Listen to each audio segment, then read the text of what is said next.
I had the most fun at the farmer's market today. So today I got some wildflowers, some sourdough bread, which I'm gonna make some croutons with. I will show you how I'm gonna do that. I'm gonna make some more basil gazpacho soup for the staff downstairs. And I'm gonna do some croutons with that. So that'll be super fun. And then, which that's why I got these cucumbers as well.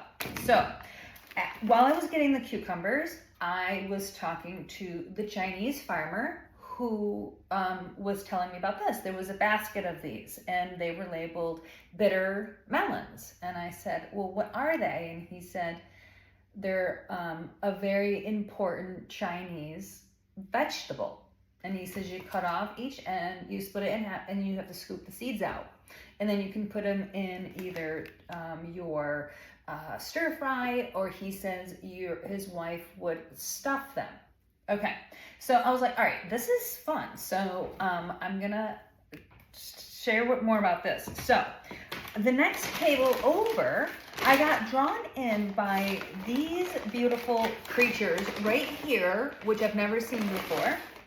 Okay, and there I said, what are these? And she says they're called lion's mane mushrooms.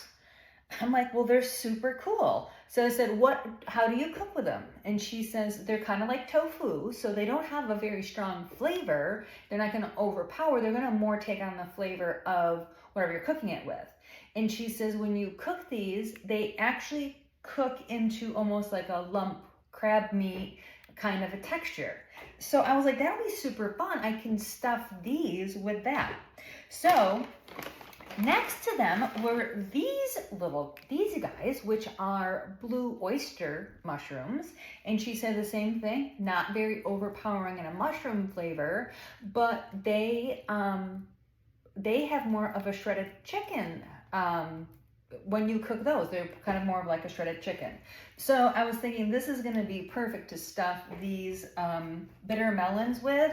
And, I'm thinking I'm going to maybe take a sweet and savory kind of flavor with it, or something to kind of offset some of the bitterness. So that is super fun. And I got, of course, these gorgeous herbs. Okay, got some dill and I got some thyme.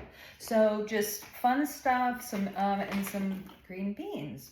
So some herbs, some like thyme, I just don't use it that much. So to just be able to get like a $2 little satchel from my farmer is much easier than having to deal with a whole herb garden outside for me. So those are the two that I got, and so I can't wait to play with this new food today.